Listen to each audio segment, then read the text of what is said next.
Welcome to special interview. నేను మీ Jagadish అపరాజు, R24 news. Minister గా ఎదిగి ఎంతో ప్రజాసేవలో నిమగ్నమై ఎంతో పేరు గాంచిన వ్యక్తి కె. జవహర్ గారు. సంపదే లేకుండా సంక్షేమం చేస్తామంటే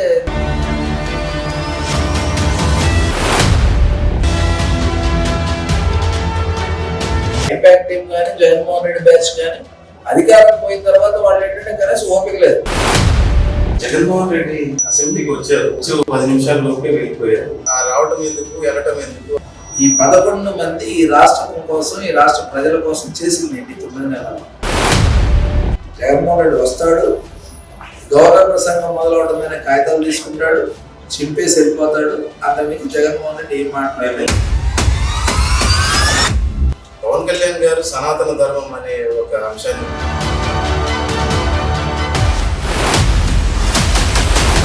లోకేష్ గారు చాలా అన్ని డిపార్ట్మెంట్స్ లో అన్ని శాఖల్లోకి ఇన్వాల్వ్ జగన్ కాదు, లోపల పిలిచేది 2 పీకేసి చాక్లెట్ ఇచ్చి వెళ్ళిపోవడానికి ఆయన జగన్ కాదు. నేను చంద్రబాబు గారిని చూశాను, చంద్రబాబు గారితో పనిచేశాను, అలాగే లోకేష్ గారితో సహచరుడు మంత్రిగా వర్క్ చేశాను. వీళ్ళిద్దరికి మార్కులు వేయాలని అంటే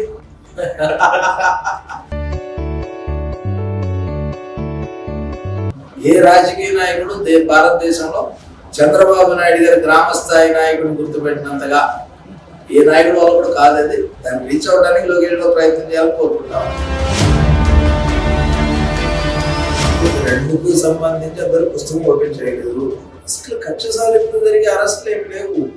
వాళ్ళు తప్పులు చేస్తే అరెస్టులు. మీరు ఒక మార్క్, ఇది నేను చేయగలిగాను అనేది ఏది ఉంది సార్? సామాన్యుడు కూడా సమస్యలు పరిష్కారం తీసుకునే విధంగా పనిచేయడం అనేది అది చాలు. కానీ కొన్ని అనివార్య పరిస్థితుల వల్ల 2024లో ఎలక్షన్స్ లో మీరు ప్రాతినిధ్యం పదవికి పనిచేసేవాడి పదవితో పనిలేదు, పనిచేసుకోవడం. పదవి ఎవరు కావాలంటే 4 డబ్బులు సంపాదించుకున్నాడు, లేదంటే 4 బెదిరించాడు, వాళ్ళకి కావాలి. నాకు